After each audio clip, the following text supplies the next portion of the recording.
Welcome to the Bandano Podcast, where we're calling a spade a spade. Great to be here with you guys today. Finally, we don't need to listen to Amber Cox speculate about her health. We don't need to listen to Stephanie White speculate about her health. Straight from the horse's mouth herself, Caitlin Clark reveals she is 100% healthy, good to go, ready to go, back in action.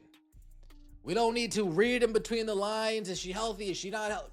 No. Straight from the horse's mouth, Caitlin Clark is 100%. The bombshell dropped without warning. Caitlin Clark herself, not anyone else, declared it. I am 100% healthy. All the whispering, the speculation, the constant questioning of her condition, it's over. Forget the talking heads, forget the insiders, forget the coaches. The superstar is back, directly from her own mouth, shattering all previous doubts and setting the stage for an explosive WNBA comeback. This wasn't a rumor, it was a definitive statement, landing like a seismic shockwave across the entire sports world, confirming she's ready to dominate. The silence after her revelation was deafening. Every other narrative instantly collapsed. The return is real. I haven't been able to get out there with some of the injuries that I was dealing with, but now feeling back to 100%, so been trying to take advantage of the fall weather in Indianapolis before, it gets too cold, and obviously being down here in Florida, the weather makes it pretty easy to play some golf, but getting in as much as I can. Obviously, I stay pretty busy, so I don't get to play as much as I would like, but when I do, it's always really fun. Feeling back to 100%. Let me just take a quick little dig right here, because, we like to have fun over here. What are the odds that as soon as she's away from the Indiana Fever staff, as soon as she's away from that facility, she's finally 100% again? Gee. For months, the WNBA community has been drowning in conjecture. Amber Cox, Stephanie White, everyone had an opinion, a theory, a hint about Caitlin Clark's mysterious health. But their voices have been utterly silenced by this one unequivocal statement. Clark bypassed the media circus, the endless reading between the lines, and delivered the unvarnished truth directly. No more hidden meanings. No more coded messages, just a clear, confident affirmation that her body is fully recovered and prepared for the brutal demands of professional basketball. This isn't just an update, it's a mic drop, ending an era of uncertainty. Then finally she gets away from them. She hangs out with Lexi, she hangs out with Sophie. She gets away from that whole entire ordeal, and now she's finally healthy. I just had to take my little shot. Caitlin Clark, welcome back. 100% good to go. I know March time is when FIBA's going to start ramping up. I highly doubt we're going to see her take place in anything out of season. FIBA's going to be the next time we see Caitlin Clark play basketball. Will she do a little dude perfect here and maybe show up on somebody's YouTube channel there? Potentially. But now that she's back to 100%, let's get in the gym. Let's strengthen our connective tissue. Let's strengthen our... The irony, however, is impossible to ignore, and it's sparking significant debate. Caitlin Clark's declaration of being 100% healthy comes precisely when she's furthest away from the Indiana Fever facility and their new medical and training staff. Suddenly, after months of apparent struggles, with a new GM, a new president, a new head coach, and new teammates, her health miraculously returns when she's with friends like Lexi Hull and Sophie Cunningham, enjoying time off. Is it just a coincidence? Or does this timeline hint at deeper issues within her previous support system? The timing raises more than a few eyebrows. I was in the trenches 4 months ago. We are back. God is real. Thank the gods. Back to 100%. Let's effing go. Hallelujah. Best news all week. An emotional day for CC. The most important thing about this is that we don't need to speculate about it anymore. That, for me, that's the best thing. I don't need to speculate. I don't need to see a speculation. I don't need to hear speculation. Boom. Are you healthy? Yes or yes. I'm good to go. Love to see that. Speaking of Caitlin Clark's health and being good to go, we also have her P. This stark contrast in her health status has led to pointed questions about the Indiana Fever's approach to player wellness. When surrounded by the team's new infrastructure, Clark couldn't seem to stay healthy. Yet, once she's disengaged from the organization and its processes, a full recovery is announced. This isn't just about a player's physical state, it's about the efficacy of an entire support system. Fans are now openly asking if the Fever's new medical and training staff are truly equipped to handle a superstar talent like Clark, given this peculiar recovery narrative. It's a serious indictment. Love to see that. Speaking of Caitlin Clark's health and being good to go, we also have her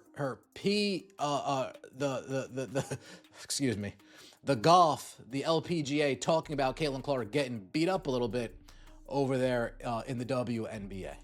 Given the way those first couple of years have gone on the WNBA, Caitlin may be glad to be playing a non-contact sport here.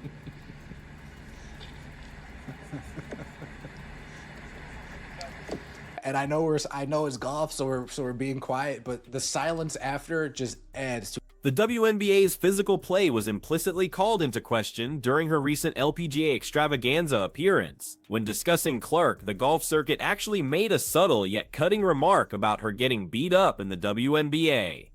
The silence that followed this comment spoke volume. It highlighted how a non-contact sports governing body expressed more concern for Clark's well-being and the physical toll of her primary sport than her own league seemed to publicly acknowledge. This unspoken jab at the WNBA's treatment of its biggest star was absolutely hilarious and deeply telling, exposing a raw nerve.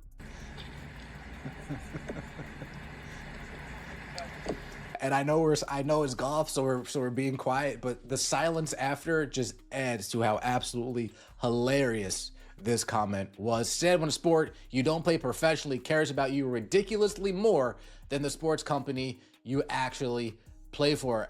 Yup, while speaking up the biggest superstar the WNBA has ever had, stick it to them and the players, refs, angle blockhead, I'm going to finish that for you, for the way they have treated her. Absolutely I'm halfway expecting JC to show up and eye gouge her on the 5th green. Oh, the LPGA's veiled critique wasn't just a flippant remark. It felt like a direct slap in the face to the WNBA. The suggestion that Clark may be glad to be playing a non-contact sport here carried a heavy implication about the physicality she endures. It's an external validation of the criticism that the league and perhaps even some players and officials have not adequately protected their generational talent. To have an entirely different professional sport company seemingly care more about her physical safety and long-term health is a damning observation that cannot be brushed aside easily. Question that I have, because I've been to Dick's House of Sport lately, I didn't see any of this Caitlin Clark. I mean, I'm sure it's custom for this event, but again, you would think Nike would smell the dollar signs and cash in on this. Yes, she's a basketball player, but as we see, her reach extends far outside of the normal realm of a typical basketball player. She transcends the sport. That's her main thing, but people from various different sports are paying attention to Caitlin Clark and they enjoy what she brings to the game. We have custom long sleeve, we have a custom polo. Amidst all the health revelations, Clark also teased a massive new venture with Nike, a golf shoe player edition, PE. This isn't just any merchandise, it's a custom designed golf shoe, currently a work in progress, needing to be perfect before release. This announcement highlights her growing influence far beyond the basketball court, showcasing her crossover appeal. The anticipation for these golf PEs is already building, demonstrating Nike's recognition of her unique marketability in diverse sports. It's a clear signal that her brand continues to expand rapidly, even while her WNBA health was in question. I want to see her train with whoever. Whoever. If you're going to get her right, train with whoever. Let's go get a real strength and conditioning coach. That's what I would say. Fuck the whole shooting coach bullshit. Go get a real strength and conditioning coach. Go get a real personal trainer, a real dietitian, a real nutritionist to make sure your body is right and ready to go. See you next time, and as always, take it easy. Yet, despite this new golf PE, a glaring inconsistency remains in Nike's strategy for their superstar. Caitlin Clark confirmed she has custom CC logo apparel, including a long sleeve and a polo shirt, showcased at the LPGA event. But for all her impact, her reach, and her undeniable status as a transcendent athlete, she still doesn't have a signature basketball shoe. With the holiday gift-giving season fast approaching, the absence of a signature shoe for one of the biggest names in sports is a baffling oversight from Nike, leaving fans clamoring for more. The delay in a signature shoe for Clark, especially with her 100% healthy declaration now making her even more marketable, feels like a missed opportunity of epic proportions for Nike.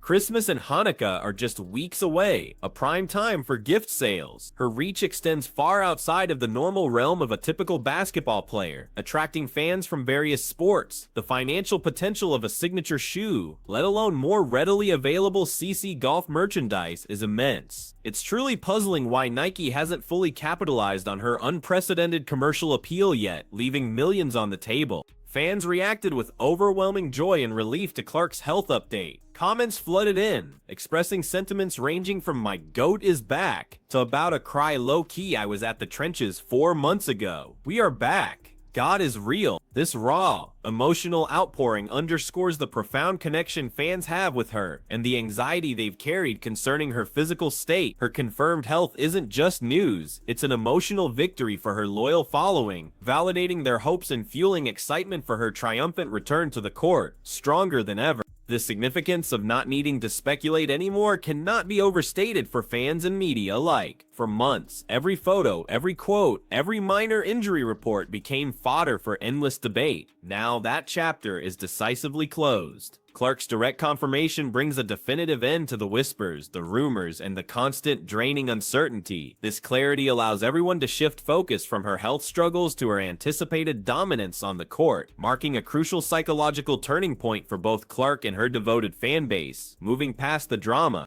beyond basketball, Clark's LPGA golf outing with WNBA colleagues Sophie Cunningham and Lexi Hull was a light-hearted moment, yet it still carried weight. Sophie Cunningham's repeated references to Happy Gilmore during the event, teasing a potential future role for herself in an Adam Sandler project, subtly showcased the broader, more relaxed environment Clark found herself in. This stark contrast to the intense, scrutinized WNBA environment further emphasized the freedom she experienced, perhaps contributing to her feeling 100% healthy both physically and mentally. It was a clear shift in atmosphere. This relaxed atmosphere, away from the WNBA spotlight, raises pertinent questions about how player well-being is managed within the league. If a change of scenery and a less stressful environment can bring about such a rapid and complete health recovery, it implies that factors beyond simple physical injury might have been at play. The mental and emotional toll of a high-pressure professional environment cannot be underestimated. Clark's return to 100% health in this context highlights the critical need for holistic player support that extends beyond just physical rehabilitation. The speaker's strong recommendation to get a real strength and conditioning coach, a real personal trainer, a real dietitian, and a real nutritionist underscores a perceived deficit in Clark's current support. This pointed critique suggests that focusing solely on shooting coach nonsense is insufficient for an elite athlete. To ensure her body is right and ready to go for the rigors of a professional season, the emphasis needs to shift towards foundational physical development and smart, comprehensive training rather than potentially foolish or incomplete approaches previously employed. This call for a complete overhaul of Clark's physical training regimen directly ties into the controversy surrounding her health away from the Indiana Fever staffs. It implies that a more robust, personalized, and scientifically sound approach to her physical development might have prevented previous health setbacks. The message is clear: sustained peak performance requires investment in the fundamental aspects of an athlete's body, ensuring durability and resilience. This isn't just about recovering from an injury, it's about building an unshakable physical foundation for a legendary career. The anticipation for Clark's WNBA comeback is now at an all-time high, especially with her declaring 100% healthy, while she's unlikely to play in any out-of-season Fever events. March is expected to be when her activities really start ramping up. The question isn't if we'll see her play, but when and how she'll choose to make her presence felt. The possibility of a little dude perfect here, or showing up on a YouTube channel before the season hints at her continued engagement with fans in creative ways, building momentum for her official return.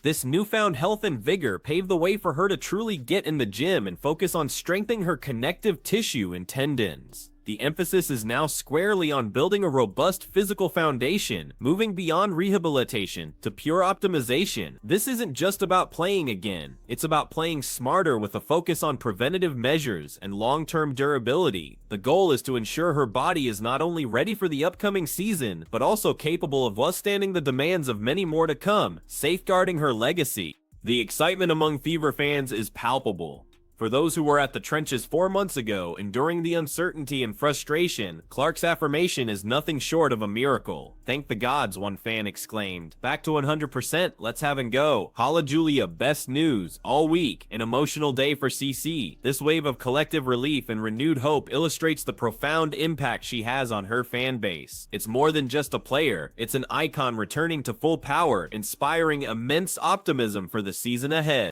Her health status isn't merely a personal update, it's a game changer for the entire WNBA. A fully healthy Caitlin Clark means heightened viewership, increased media attention, and a surge in fan engagement across the board. Her ability to transcend basketball and draw in audiences from diverse sports now carries the added weight of confirmed peak physical condition. This declaration fundamentally alters the landscape of the upcoming season, promising unprecedented levels of excitement and competitive fire as the league prepares for its most marketable star to shine brightest. So, with all the speculation finally put to rest, the stage is set. Caitlin Clark is 100% healthy, armed with new Nike ventures, and backed by a fan base ready for war. The controversies around her health management and the WNBA's physicality have been laid bare, offering critical insights into player welfare. But the undeniable truth is this: the greatest talent of her generation is ready to unleash her full potential, free from physical limitation. What remains to be seen is how her league and her team will now rise to meet the challenge of protecting and maximizing this extraordinary comeback. The future starts now.